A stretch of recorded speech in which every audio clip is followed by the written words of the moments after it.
Welcome back, everyone, to the Broker Room podcast. I'm Michael Simon, and today we have with us Drew Cifrodelli. Welcome, Drew. Nice to meet you. Yes, sir. Happy to have you here. For our audience, Drew runs Zweet Zpot Real Estate with two strong specialty lanes. One is a geographic farm on Island Beach, New Jersey, the beautiful stretch between Point Pleasant and Island Beach State Park, and the other is a probate-based service called AirFlip. What that does is it helps estate executors maximize value for their heirs by doing smart, minimum viable improvements instead of selling distressed properties as is to investors. So, Drew, thank you again for joining us. We'll get right into it here. You've built two distinct lanes of business, so let's start with the beginning. Tell us about your journey into real estate and how you ended up where you are today. Sure. And great synopsis there of what I do. Thank you for doing that little bit of research. I appreciate it. Um, so the way that I got started in the industry was when I was 9 years old. My father and I used to go buy old houses, fix them up, and resell them.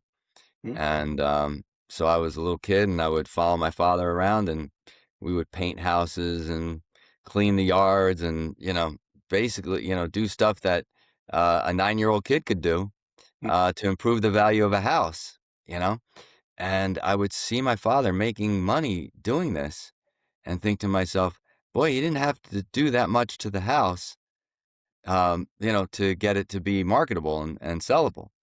And it didn't really occur to me as a kid, I would say, until I got older and, I went through college. I went into the IT field, which was my area of study, and, worked in corporate America for quite a few years. And then uh, the IT market, melted down after the Y2K and the stock market collapse. And then not too long after that, September 11th. I mean, it was just like one punch after another in that industry. And so I was pretty good at real estate. I'd had my license since 1989. I knew how to sell houses, no question about that, because I used to sell all the inventory that we made when I was younger. That's how I put myself through college. I had built a few houses. My cousin was a framer, so I used to frame houses in the summer when I was in high school. So I had a lot of experience with, building, construction, what things can go wrong, fixing and flipping houses. And so jumping into real estate at that point wasn't really that hard to do for me. And I linked up with an agent who was doing a lot of listings. She was a top listing agent in the Princeton area of New Jersey. And she was so busy with her listings that she couldn't handle. Once they sold their house, they had to find a house. So she would send me out with her A1 best buyers. I mean, these are the best buyers you could ever ask for, as somebody whose house is already sold. They've got 6 weeks to find another house before they're closing, or they're going to be homeless.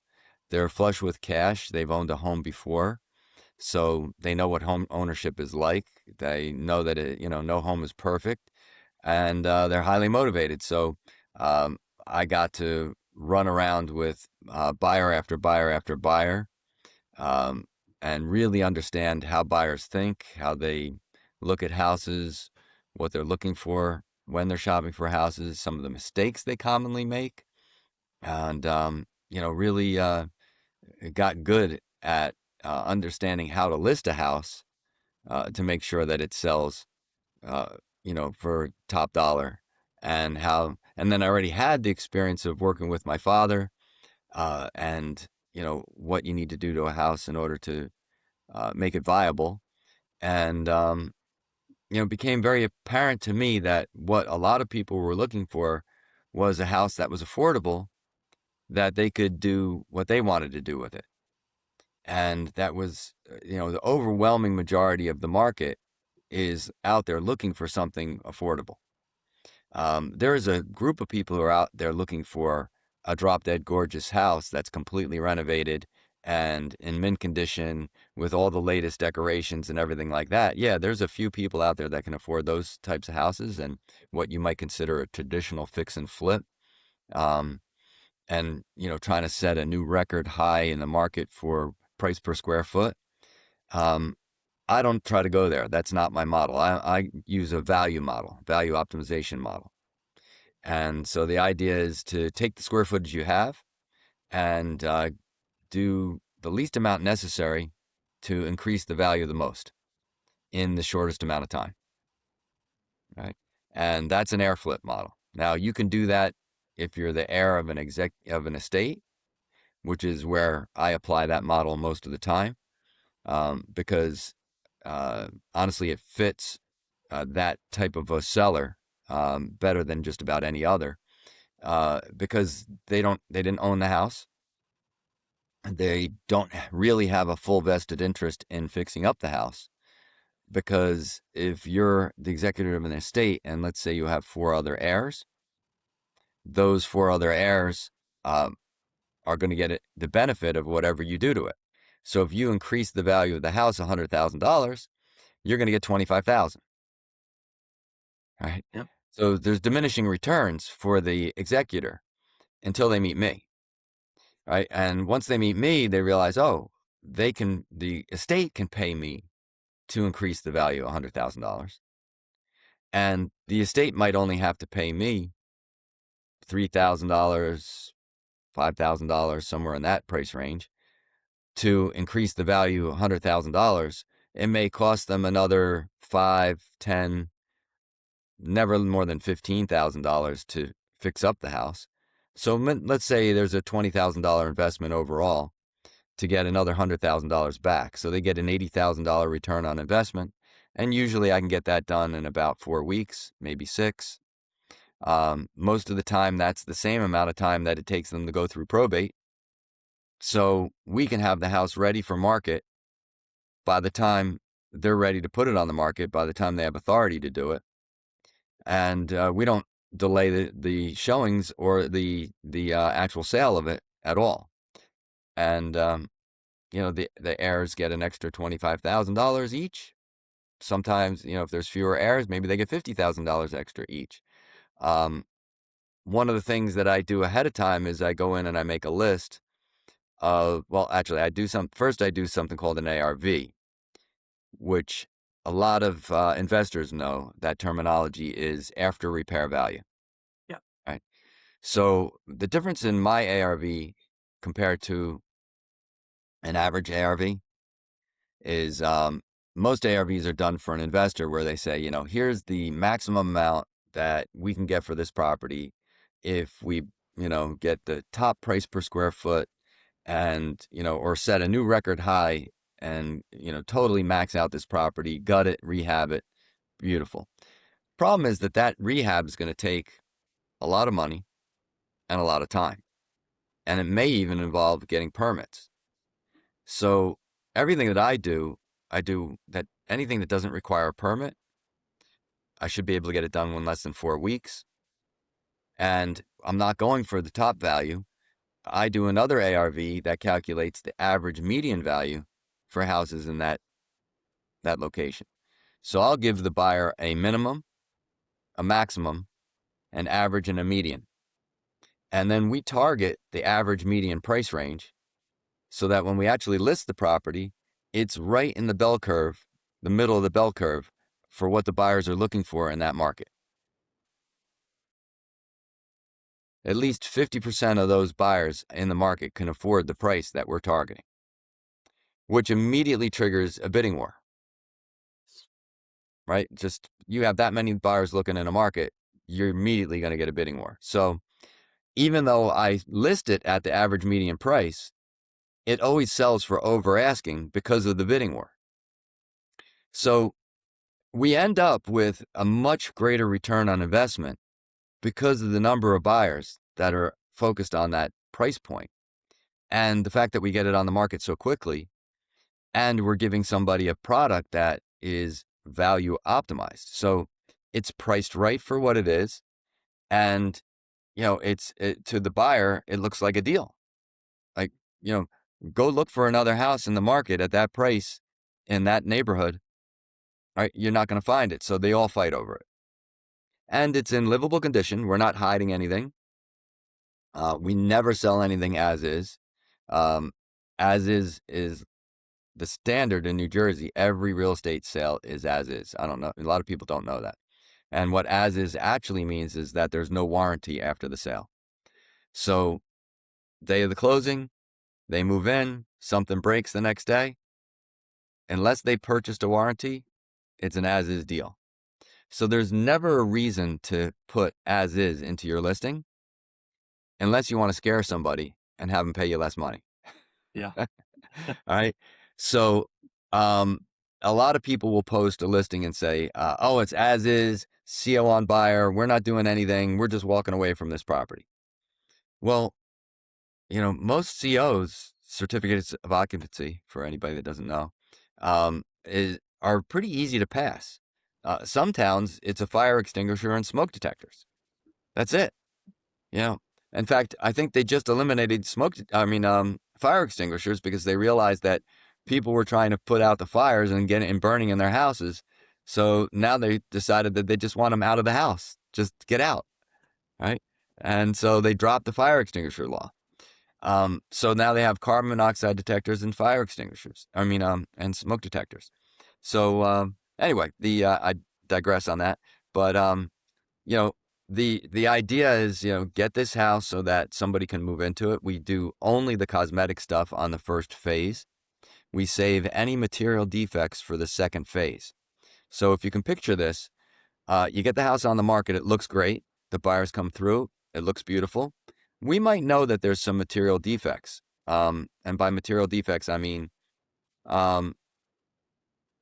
let's say we know that we have a broken toilet, right? A cracked toilet. Well, we'll disclose that the toilet's cracked. We can say that we're going to repair the toilet or and let them pick the color, right? Or we can just disclose it and say, it's not part of the deal. A cracked toilet is not a CO violation, right? If there's another bathroom in the house that has a working toilet, you don't have to have 2 working toilets in a house to get a CO. You have to have one, right? So you can disclose that one of the toilets isn't working, especially if that bathroom happens to need a renovation. That's ideal, right? So if that one already needs a renovation, but you have got one good bathroom with a good working toilet, then, and it's not visibly cracked. We just know that it's not working. It doesn't look bad. It's not stained. It's not like broken to the point where you see this big crack on the toilet. Now, there's another thing that we do, which is I call it, if it ain't there, it ain't broke. All right. And so the most common occurrence of it ain't there, it ain't broke is with a furnace. You'll see a lot of people have whole house humidifiers. There was a point where they were selling whole house humidifiers. That was the thing, right? You're going to put moisture into your air in the winter. Very nice thing to have in the Northeast. It gets really dry up here. So, Yes, it does. in winter. So these things constantly fail. They get moldy. They're not working. They're disgusting. The inspector comes through, opens it up, sees all the mold in there. You're just blowing mold through your house. It's terrible. So those things are worth $500 if you had to install a new one. But if it isn't there, it isn't broken. So it costs $50 to remove it and put in a cover plate.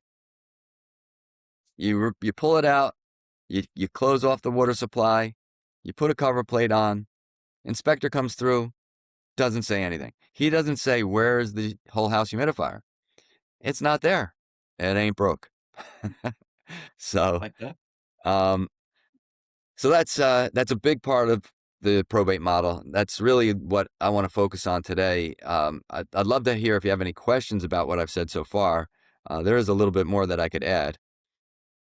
Yes, certainly. I mean, thank you first and foremost for giving us, that background on how you got started. You literally have a lifetime of experience doing this. And then, with respect to, your title, the value optimizer, that's certainly a very earned title. What people are paying you, I think you said about 3 to 5,000 for what they get in return for the value of their homes. That's just a no-brainer, in terms of what you offer and what they get in return. So let me, ask this. I know every case is going to be unique in some respect, but what does a typical, probate engagement look like with the two-phase cosmetic and the disclose approach?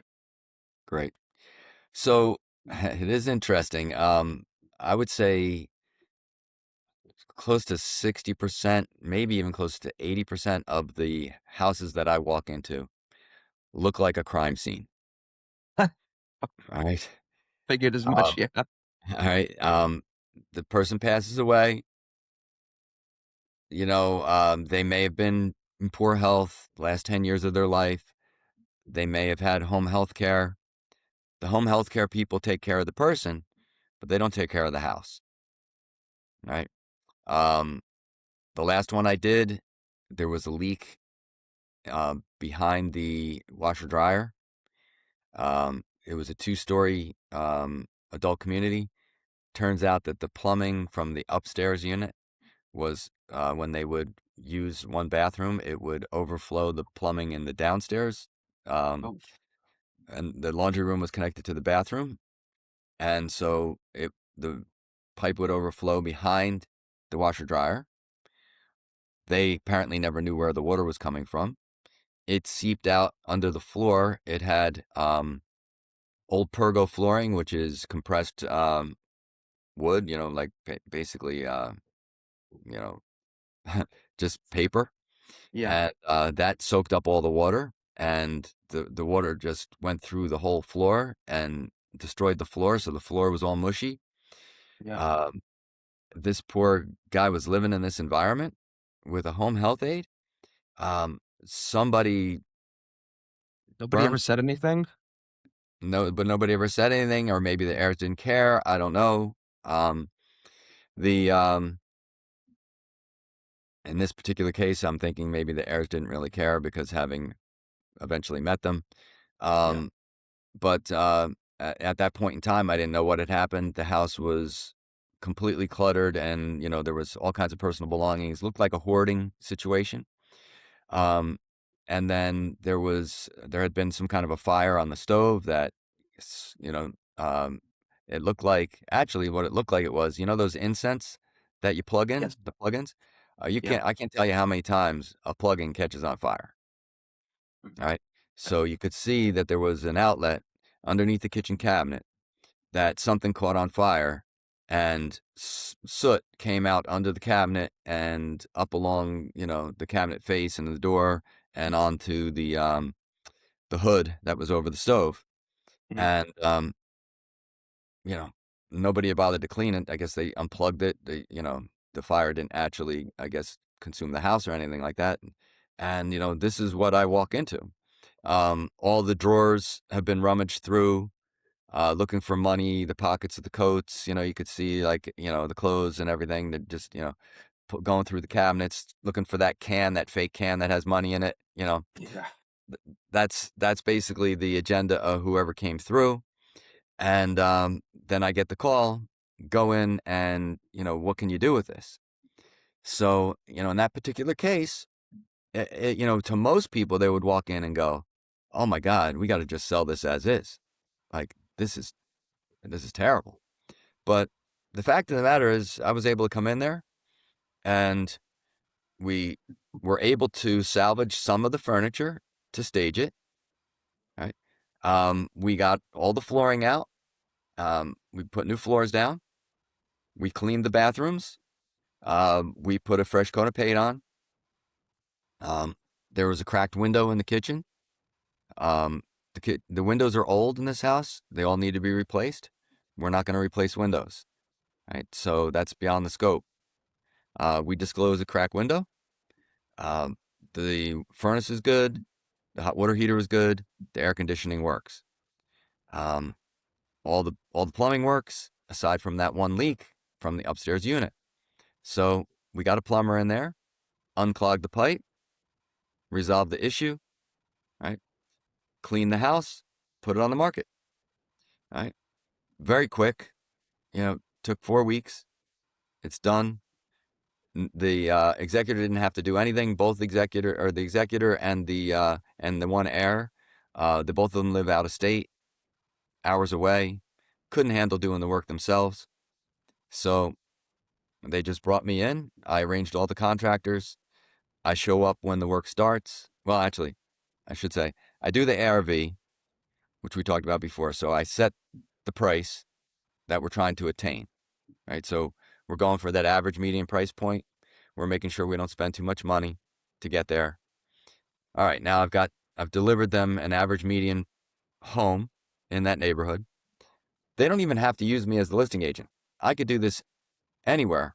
And if they're more comfortable with another listing agent, they can just pay me for that service and go have somebody else list it. That, generally speaking, doesn't happen because most people are so happy with the service that I've provided that why not hire me to sell it now, right? But the beautiful thing is that I'm getting a product that is highly sellable because it's priced right and it's in moving condition. So where did I leave off on that? I'm sorry, I got a little sidetracked there. So now we've got this that I've done all this work for the heirs, and all they had to do was pay me for that. They didn't have to do the work, but they still get to collect their 5%. So the executor of the estate in New Jersey gets to collect up to 5% of the proceeds of the estate. All right. They don't have to do the work to get the 5%. So they can pay me to do the work and they can still get their 5%. Now, some heirs or some executors, they choose to pay me to do the work and then they don't take their 5%. Or they Why take, not? some of them just don't feel like it's appropriate. They can do whatever they want. It's up to them to whether they take the 5% or not. They can take 3%. They can take a lesser percentage if that's what they want to do. It depends on the relationship that they have with their heirs. Okay. Being the Understandable. executor of the estate, you take on a lot of responsibility. This is another thing that I don't think a lot of people realize about being the executor. You have to have good credit. Yeah. If you don't have good credit, you can't get a bond. So a lot of times what happens is somebody will come to me and say, yeah, we've got the process in to become the executor. And, as soon as they get back to me, we'll sign the listing agreement and, get off to, marketing and selling the house. Well, they submit somebody to the surrogate's office who's not qualified, and they don't realize, and it takes the surrogate, 3 weeks or 6 weeks to get back to them. They just lost 3 to 6 weeks. They could have already hired me. It could be done already. Yeah. Right? And you're allowed to hire somebody even though you're not the executor, because you need to be able to maintain the house. And that's a really important point that a lot of people don't know.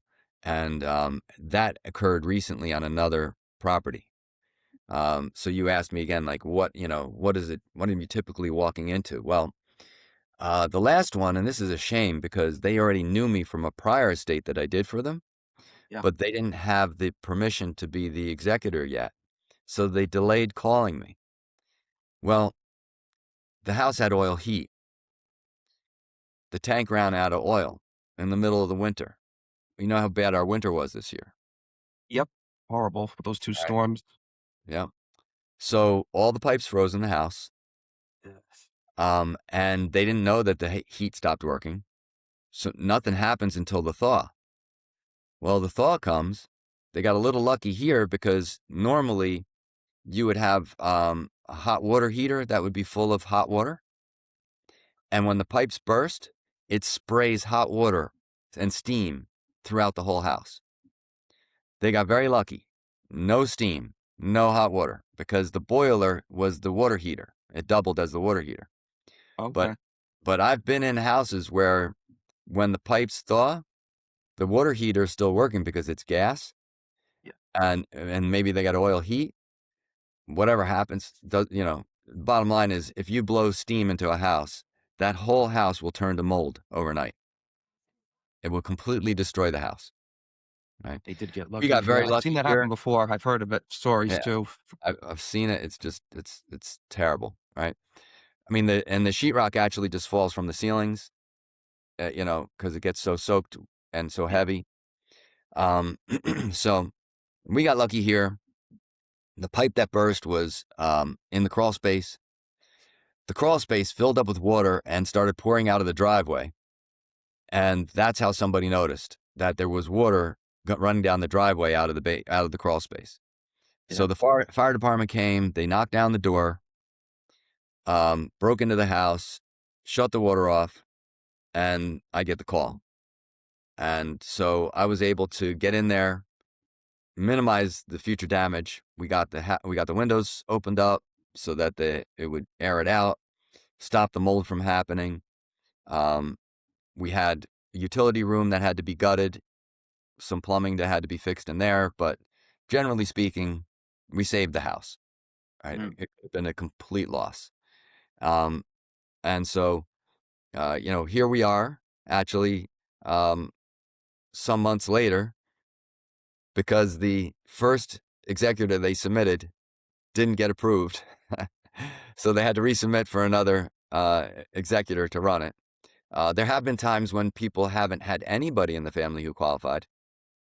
And then they had to come to me and ask me to be the executor. You Oh, know, that happened, often or? not often, no. Very rare, and it's a lot of responsibility for me to take on, and it sort of changes my hat because now I'm maxed out at 5% that I can charge for the estate, Yeah. and I can't double pay myself. It'd be unethical, right? So I Yeah. can't actually do the air flip and pay myself to do it, Mm-hmm. um, and collect the fee. So most of the time, we'll find an attorney who will agree to be the executor. Okay. You know, Makes sense. and then in that case, the attorney will do their job, and I'll do mine. Uh, Yeah, makes sense. And, it sounds like it certainly brings its share of, unique challenges. So thank you, for going over some of that as well. I know between just the probate process and, like you said, people who can just, be negligent, things like that are going to happen. So it can create quite a situation. So thank you, for taking the time to share some of the challenges there. I was actually going to ask you that next, but, you definitely covered that yeah, very well. What I want to do now is, take a look at a little forward ahead. We talked about the past, the present, what's going on right now, what a typical deal looks like, some challenges that go along with it. If we look at, the next 6 to 12 months ahead, is there any, particular goal, milestone that you have in mind? Anything you're looking forward to with respect to, the company and where things are headed right now? yeah. Let me do something though. Before we go on to that, I want to touch on one more subject with probate situations that occurred to me just before we switch off of that topic. Please. Um, Yeah. Quite often, elderly people will go into hospice or care by the state, right, where the state has to take care of them, and they'll own a house, and the house will be in disrepair, and so the state will come in and say, that house is worth $400,000, Mm. and I'll go into the house and see the disrepair that it's in, and in the current state, the investors.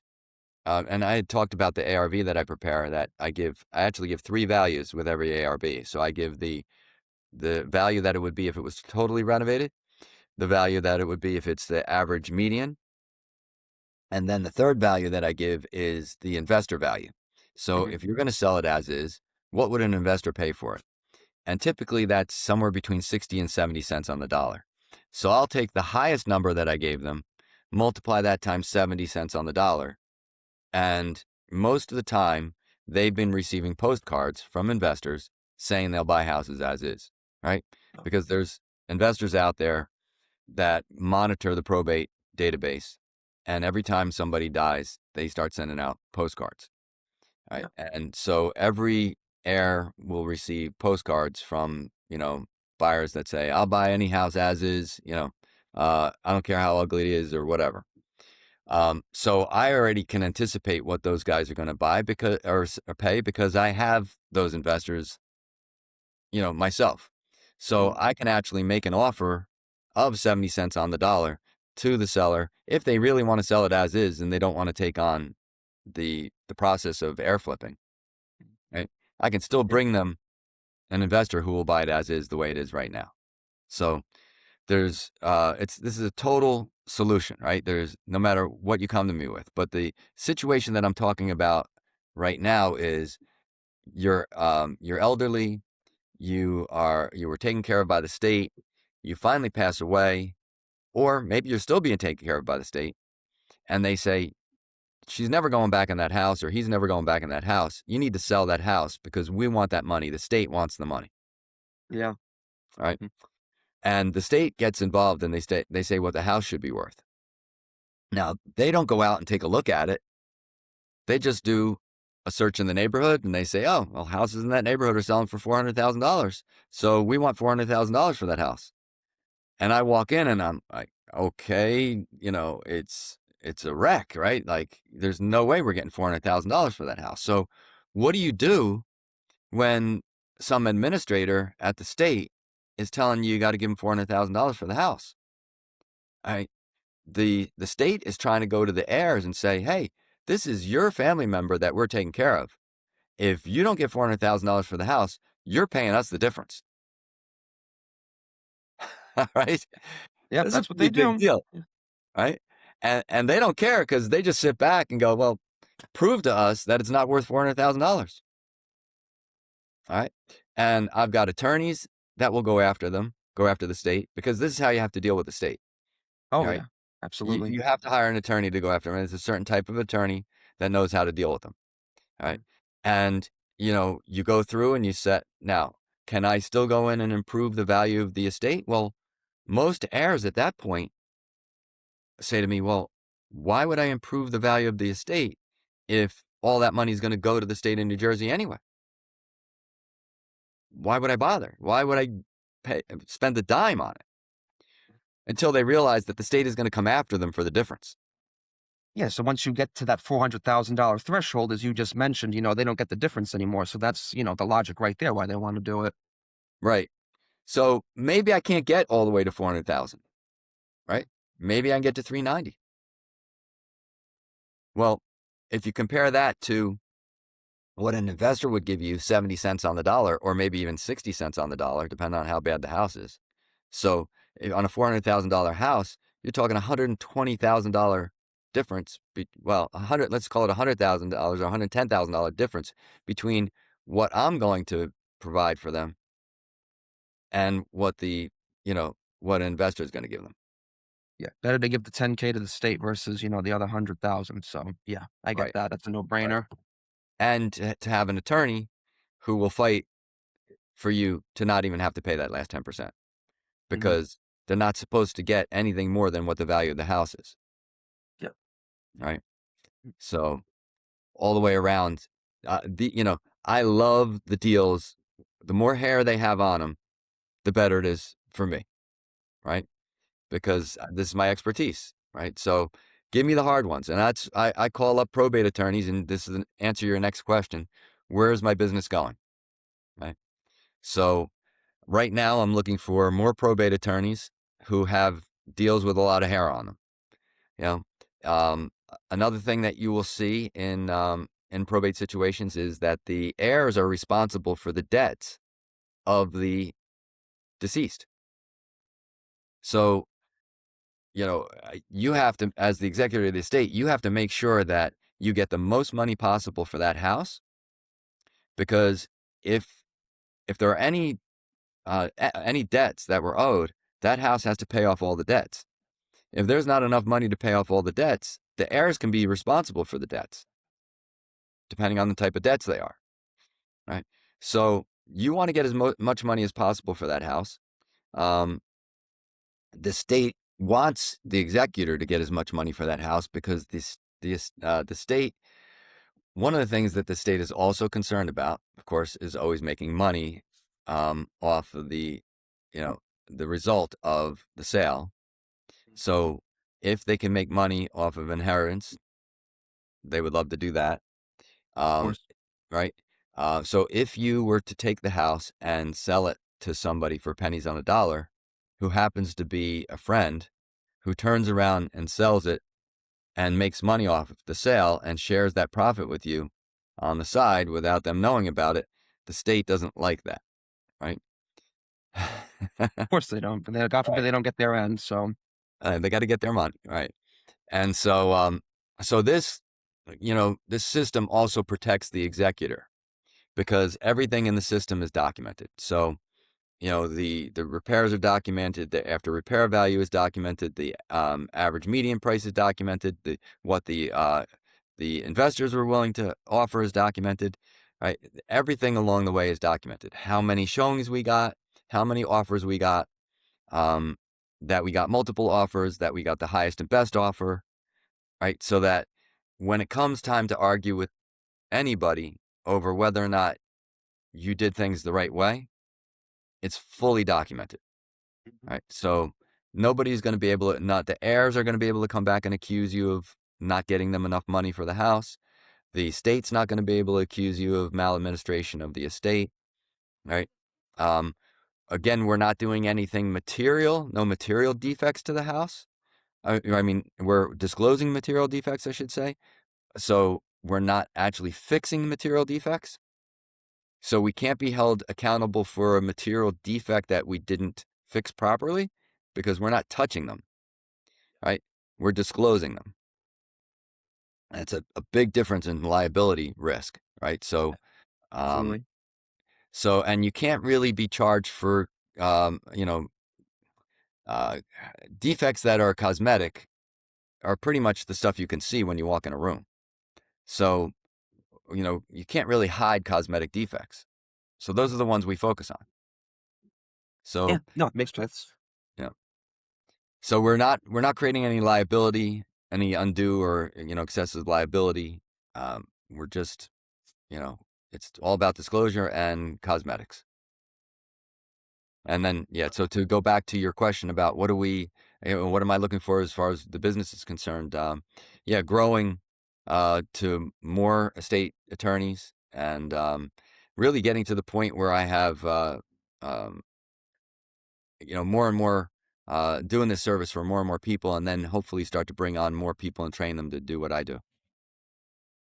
Excellent. I really admire that approach too, because, most people would say, no, I'm all set with that. Stay, keep me away from the hard, difficult cases. They're going to have a lot of hair on them, as you said. But, for what you do and the value that you offer, that's your bread and butter. The more difficult it is, the better it is, not only for you, but for the client as Yeah. well. So, really incredible system that you've built there. And really admire that approach, and I understand you want to work with more probate, attorneys as time goes on. Before we get to my favorite topic here on AI, when it comes to, how you work with them, is there, any established relationships that you have, or do you just like, is there a certain place you go to try to get in contact with them to look for new cases? Well, um, obviously you can find a lot of people on LinkedIn, right? Sure. I mean, that's probably the easiest place to find people who are connected to the industry, Mhm. um, and also connected to you, right? So referral business, repeat business, that's a big help as far as I'm concerned. You had touched on the topic of AI and how AI plays into this. I do use AI at this point. I've trained my AI Mhm. on how to evaluate the properties because I use a three-prong approach and I call it a convergence model. So Yep. what I do is I take there's three ways to look at a value of a property from a realtor's point of view is what would an investor pay for it, Mhm. right? What would an appraiser appraise it at?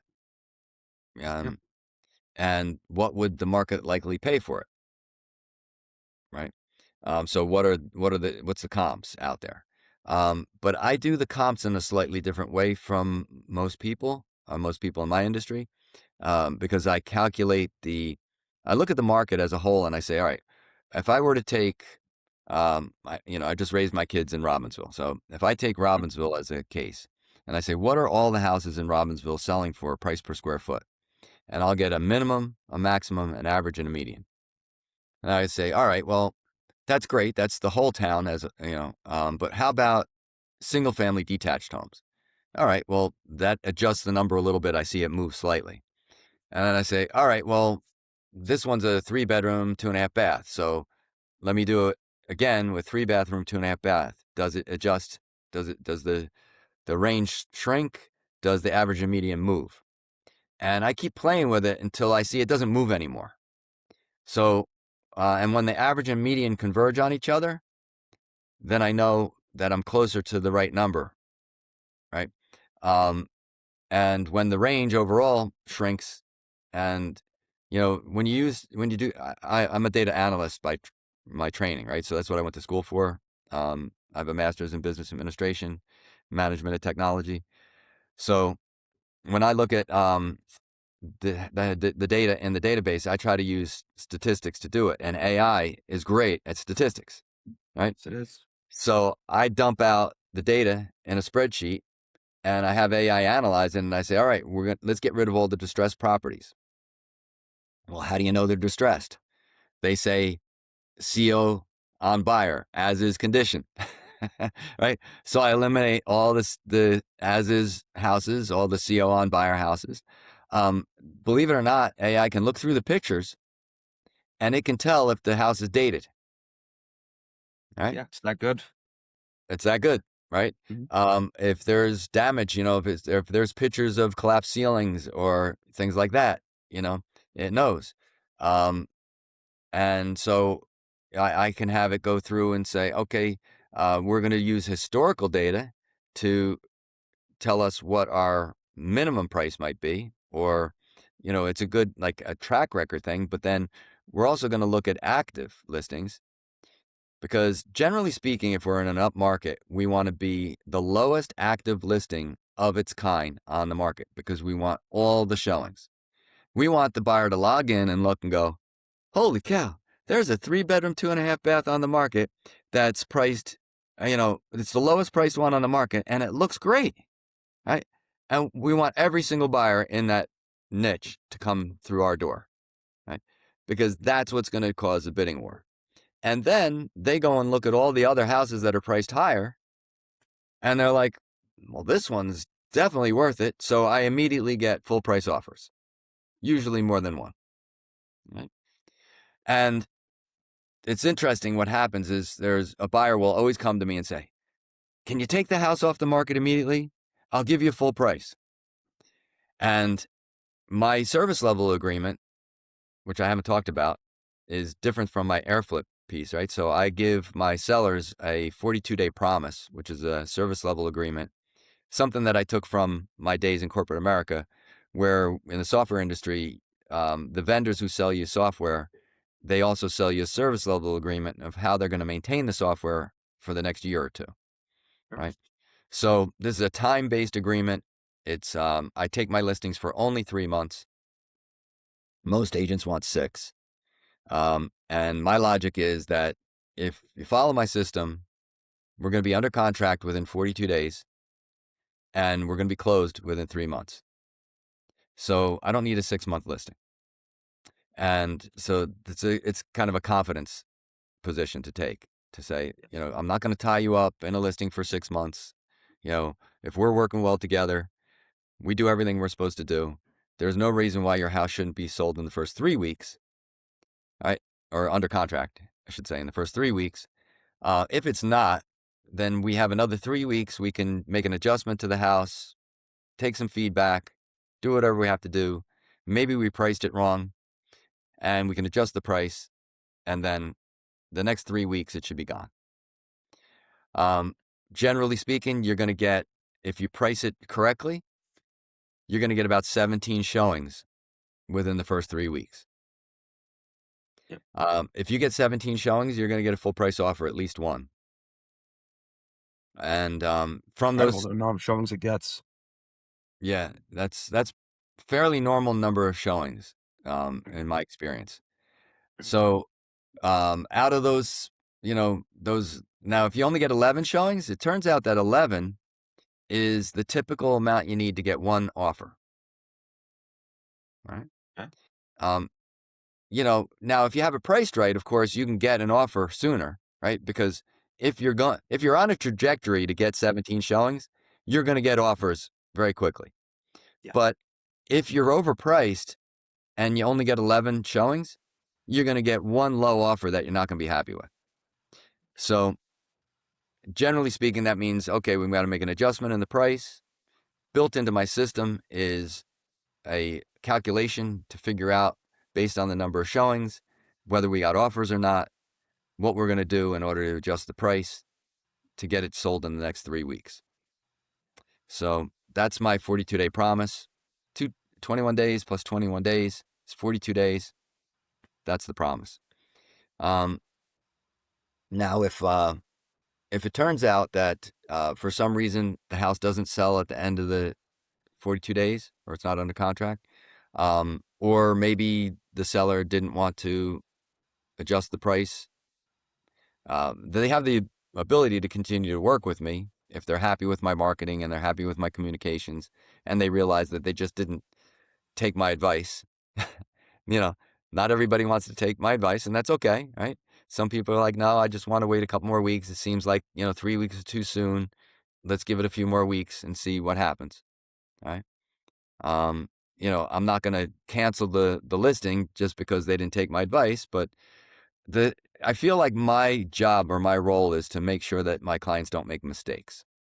And it's a big mistake if you lower the price more than once, right? If you look at the data, you can adjust your price once and the market goes, okay, you listed it too high in the beginning, you adjusted your price, you moved it to a spot that it's going to move quickly, and you got it sold. If you lower it $5,000, what's $5,000 these days? It's like $25 a month in your payment. Yeah. Right? About $25 a month in your payment's not going to affect your buyer pool, right? So you have to adjust, and as the interest rates go lower, you have to adjust your price even more to have an effect on the monthly payment. When interest rates were 2%, money was basically free.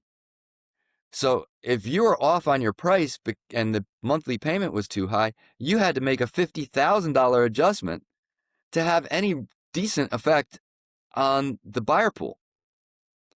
It's amazing when you reverse the calculation and you look at how big a price difference you need to make in order to adjust your buyer pool. it is Right. absolutely. So that's, you really have to be careful when you think about it and you say, all right, we're going to adjust the price. And I go back to my sellers and I say, all right, you want to go down $5,000. You just changed the monthly payment, maybe $50, maybe $25. So if you annualize that into an income stream, the person trying to buy the house has to make $5,000 more a year than the buyer pool that we had before. Right? Is that enough? Is that really getting us into another buyer pool? It's not significant enough, right? So I try to really, educate my sellers on, let's make a change that's actually going to impact the buyer pool. Because if you picture the price as a rock falling from the sky or a baseball falling from the sky, you have to get your glove under the ball. Right? If you're a little too late and a little too high, you missed the ball. Now you have to adjust again. Where's the ball? Right? And it just keeps falling. And it falls so fast. All right. And so after 45 days on market, the price starts to drop off at a rate that outpaces my commission. Mhm. Right. So if I'm doing my job and earning my commission, I'm making sure that you never hit the point where you missed the price to the point where it outpaced my commission. Because then I didn't earn my commission. Right. So I try to give my clients the best possible advice, make sure they catch that ball before it hits the ground, and earn my keep.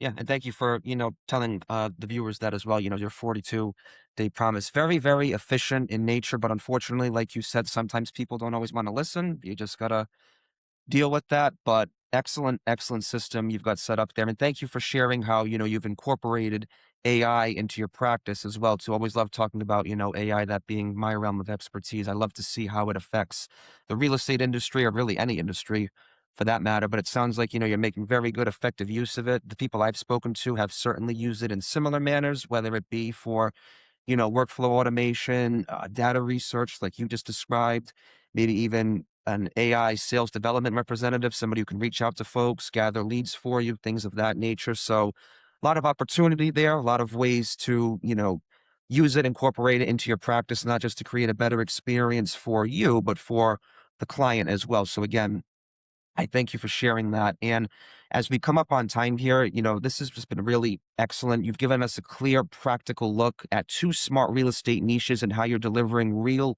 true value to heirs and local buyers. So I want to thank you for sharing your systems and your insights. And before we wrap it up here, for our listeners, if they want to connect with you or learn more about you, potentially even work with you, where would be the best place to do so? So if it's probate related, I have a dedicated website for that. It's called airflip.com, and it's Mhm. spelled not like air like you breathe, but air like the air of an estate. And that's a great spot for that. I have my regular business website, which is sweetspot.com, but that's of course spelled with Z's, so it's Yeah. ZWEET and ZPOT. Um, and that name was born out of the statistical model, by the way, of finding the sweet spot, in the bell curve that attracts that kind of attention. Okay. So that's how I came up with the name in the first place. And I do a little Barrier Island stuff, but I have the Barrier Island between Point Pleasant and Island Beach State Park. I have a website dedicated to that stretch of the beach and beach properties down there, just because I like to spend time down there. So if anybody wants to buy or sell a house down there, it's where I like to hang out. Yeah. And I don't mind doing business where I like to live. So, I'll have to check that out myself too. I've been dying to get a place, by the water, and sounds like a beautiful area. I'm still looking right now, early stages, but we'll see what happens. all right. Well, love to Right. help you if that's in the future. Oh yeah, absolutely. We would definitely have a conversation about that. All right. And Drew, again, thank you. This has been really fantastic. Really appreciate you coming on. Hope you have a wonderful day. You take care. You too. Thanks, Michael.